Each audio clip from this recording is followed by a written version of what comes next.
Handing over $40 million in prime real estate without a single argument sounds like absolute madness to anyone watching from the outside. People believed my mind was finally failing or that 70 years of hard living had broken my spirit.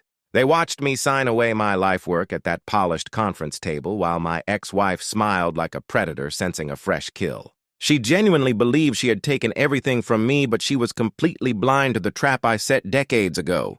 My name is Arthur, and I built a massive construction empire across the West Coast over 40 long years of sweat and sacrifice. I thought I was creating a legacy to enjoy in my sunset years while watching the ocean from my custom coastal villa. Instead, I found myself married to a woman who only loved the safety of my bank accounts and the prestige of my status. Julianne was 20 years younger than me, and she wore her expensive lifestyle like a badge of absolute honor. Our relationship changed completely over the last few months as the warm, coastal air turned freezing cold between us. The late-night whispers and the sudden distance made it obvious that our marriage was nothing more than an empty shell. I kept holding on because of our 16-year-old son, Toby, who was a gentle soul caught in the middle of our storm. Toby was a brilliant, quiet boy who constantly tried to earn his mother attention, but she treated him like an old-fashioned accessory. The final hammer fell on a quiet morning while I was enjoying my regular dark roast coffee in our glass breakfast room. Julianne walked in and dumped a heavy legal folder right onto my plate, shattering the porcelain and spilling dark liquid everywhere. She stood there wearing her immaculate designer athletic gear and casually announced that she wanted a divorce without even looking me in the eye.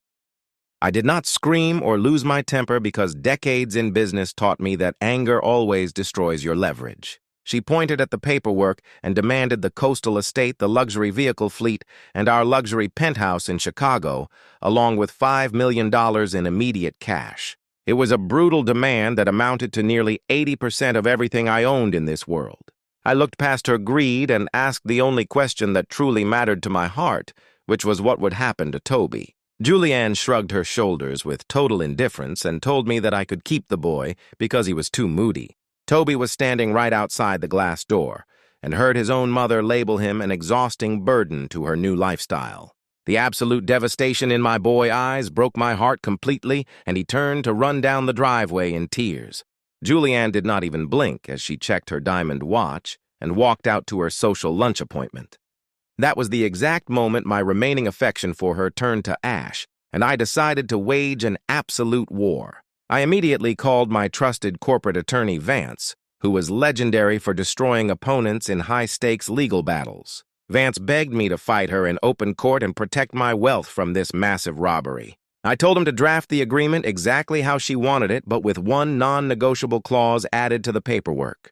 Julianne had to legally surrender all parental rights and any future claims to Toby estate or guardianship forever. The day of the final legal signing was filled with tension as Julianne sat across from us with her expensive legal team. She eagerly signed the parental waiver without a single drop of regret just to secure the deeds to the massive properties. Her lawyer began reviewing the final transfers and suddenly went completely pale as he noticed the specific corporate land trust attachments. He leaned over and whispered 5 terrifying words into her ear that made her face turn entirely white. The physical buildings belonged to Julianne now, but the actual land beneath them belonged to an old family trust created 20 years ago. The ground leases for both luxury estates expired at the exact midnight hour of our divorce finalization. According to those original ironclad property deeds, all structures and improvements automatically reverted back to the trust beneficiary, who happened to be Toby. Julianne had signed away her rights to Toby, which meant she could never touch his new empire. We walked out of that courtroom, leaving her completely ruined by the very greed she used as a weapon against our family. Toby stood beside me with his head held high, realizing that his future was secure and his mother could never hurt him again.